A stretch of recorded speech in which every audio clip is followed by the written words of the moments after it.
Hey guys, it's Troy here. I want to share with you my latest addition to my vintage fountain pen collection here. And I wanted to talk about this style of pen in general, not just this particular pen. But let me tell you about this pen anyway. This came out probably 1910s, 1920s or so. It is a black chased hard rubber pen. Fairly simple, not a whole lot to it. Which was a style back then. And it's an eyedropper filler. And I'll tell you what an eyedropper filler means here momentarily. But it's a fairly slender pen. Probably the closest to it would be something like the Waterman 12 that came out in its day.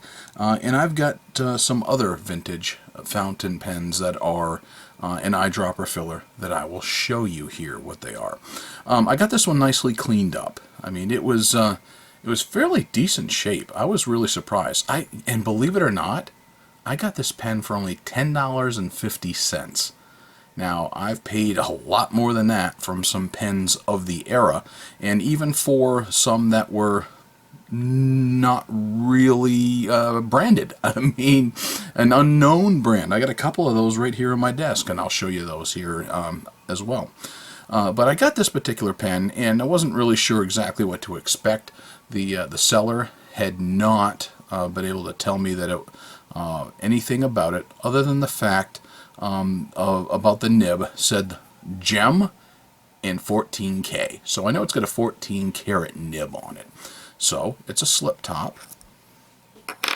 And with the way that nib sits in there, it almost kind of looked to me like it was going to be a retractable from the pictures, but there's no cap or blind cap here to be able to twist and retract that nib. So I said, oh, maybe it's an eyedropper. So, I unscrewed this, which is the section, and lo and behold, it does come off. And there is a nib, and there is a feed. So I went ahead and cleaned it up, ran it through the ultrasonic cleaner, found out that this nib and this feed actually come out really easily out of this thing, easier than I thought it would. And I was able to clean the entire thing, put it back together, fill it, and go ahead and write with it. And it actually wrote halfway decent for $10.50 in a pen that's literally a century old. So there's nothing really distinguishing on it. There's no name on it. There's no imprint on it. There's no personalization to it whatsoever. What you see basically is what you get. And I'll show you how that writes here in just a moment. But eyedropper pens. Why is it called an eyedropper pen? Well, basically you're going to need kind of a pipette or an eyedropper in order to use it. Let me grab one here for you. Matter of fact, I'll grab the one that I used to fill it. This is, and I haven't rinsed it out yet, this is a pipette. What you would do is you would squeeze this bulb, and you would be sticking it into a bottle of ink, and you would draw up the ink into this. So you would have this full of ink, and you would go to the pen, and you would insert that into the pen. So, let me grab a pen here, and I'll show you. This is an old Waterman 12. Yes, it's got an accommodation clip on it, but very much the same idea. So you've got the black hard rubber body. This one does say Waterman's on the imprint. But basically, you unscrew that section that has the nib and the feed. So what you would do is you would draw up ink out of a bottle, have ink in here, and then you would squeeze that ink until you fill that up. And on some of these old black hard rubber, you generally can just go ahead and screw this in and it'll be okay. Sometimes for pens that are meant to be that way, it's not so bad. But other times what you want to do is when you've got that thing pulled apart, sometimes you may have to put some silicone grease on those threads. So when you put it back together, it actually gives you a seal. On other pens, you may have an O-ring. Like, Platinum Preppy is a good example. They sell little O-rings you can put there to help get that seal. But either way, it has its pluses and its minuses. Some of the pluses for an eyedropper pen generally are that you're going to have a pretty good size ink capacity. The downside is, even on some of the modern versions, you're going to get some burping from time to time. My Waterman 12, if I carry it in my pocket, I know that I'm going to get the ink burping from time to time. And that's happened on almost every one of them. As a matter of fact, one of them that I've had inked up for, that I have a recent purchase, this one.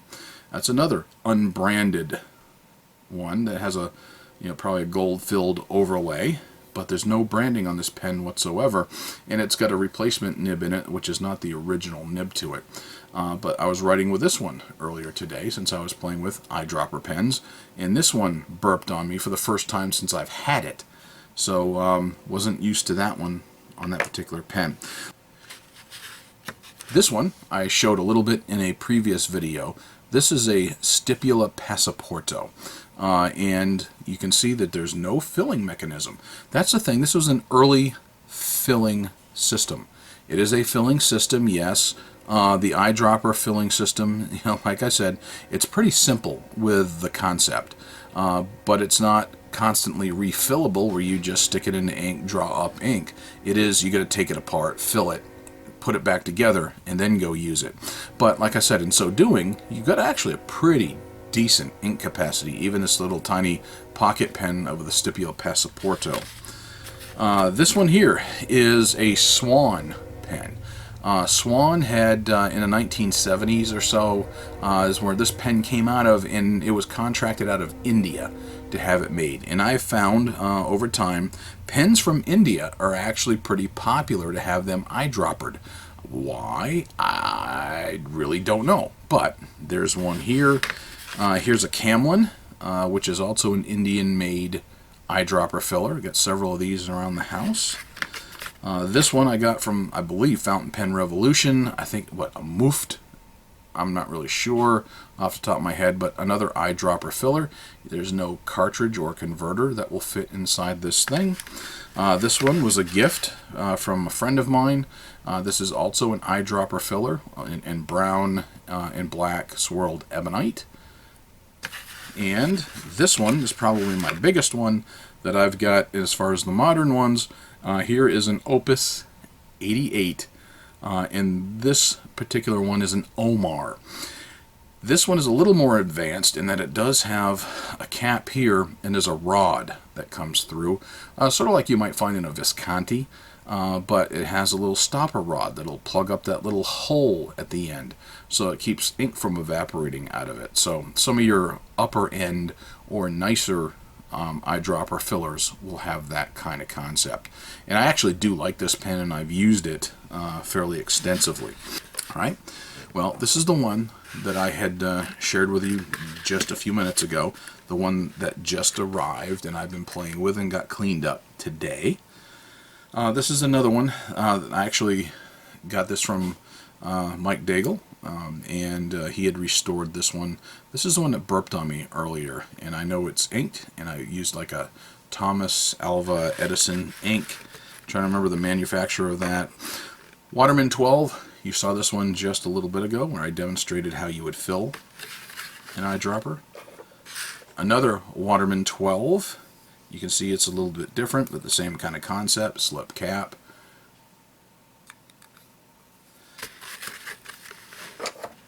This is another Waterman 12, which you can tell I've got a kind of a thing for Waterman 12s. And there are others, by the way. It's not just 12s. Waterman has them in various sizes. And I'll show you a big, big King Daddy. This is another one that was unbranded. It's got, and I doubt that's any kind of a precious metal. That's an overlay. But this is the first one that I had gotten, and another pull top. And this one really doesn't have much of a branding on it, and you'll find that this one's nothing special. Now this one here, as I recall, I thought leaked at the bottom, so I didn't know if there was something very thin or but this one I've had for several years, and I've really only used this one once. This one here is the Big Daddy. This is a Waterman 20. It's got a number 10 nib on it. It's another pull top. Look at the size of that nib. It is ginormous. Huge pen. Something that was on my wish list, one of my Grail pens, and I recently had picked up that bad boy. Look at that. Look how big that is. Big, beautiful pen. And look how big it is compared, doesn't even fit in the tray, compared to the rest of those eyedropper pens that I've got. Alright, so let's go ahead and move these out of the way. I'm going to get a notebook. This is one that I tend to use on my desk, so it's actually a pretty good test because I write on normal notebook paper all day, every day, and not on a Rhodia dot pad. So let's pull the one that I got today, and other than the word gem in 14K, there's nothing on that nib. Like I said, no branding. And what I decided to put into it was, well, I polished off the last of this. My Allegheny Arsenal Gunpowder Black from Birmingham Pens, and getting really hard to come by. It's actually about as hard to get right now as it is to get toilet paper during the coronavirus scare. So let's go ahead and open her up, and you can see that nib, like I showed you earlier, is a little further recessed than I was used to it, but that's where it sits nicely and comfortably, and you can go ahead and put that on to go ahead and post that pen. It does post securely. It's not tremendously back weighted on it, or you can do it without. This pen is just a hair shorter than I like, and I went ahead and wrote with it earlier, posted, just like this, so I was quite happy with it. So let's go ahead and give it a try. So this is my unbranded 1910 to 1920s. That's where I'm placing it because of the material and the fact that it is an eyedropper, and they were very common somewhere within this time period with other manufacturers. When Waterman was making the 12, they were very popular. Well, other manufacturers or even some sub-brands of Waterman were being made as well. But this is an eyedropper. Now, this particular nib, it's a small nib, so it's smaller than your normal number 5 nib. And matter of fact, let's take a look at this compared to a Waterman's number 2 nib. So let's put those up side by side so you can see. So this one, I would say effectively, is very similar in size to a number 2. So this could very well be what was classified as a number 2 nib. So let's go ahead and write that down anyway, true or not. Number 2 size nib. And I did say that I put into it Birmingham Pens, Allegheny Arsenal Gunpowder Black. So, how does a nib perform? Since it is a vintage nib, and a lot of people are into, does it flex? Well, let's take a look. Let's do a little of this.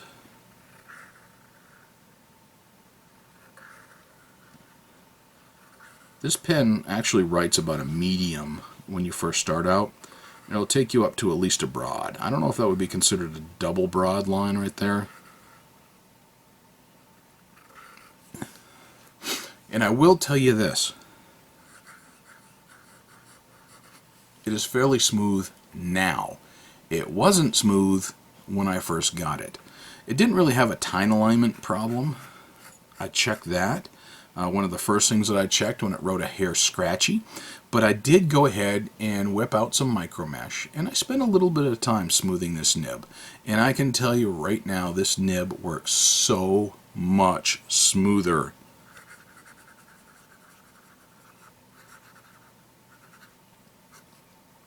ER. I'm talking like it's like 300% plus better than it was. So I'm proud of myself how good a job I did on this particular nib. It actually works great, writes great. So let's go ahead and set that one up. Just for grins, let's get this one because I know it's got some ink in it. And this is the one, like I said, I got from Mike Daigle. So this one,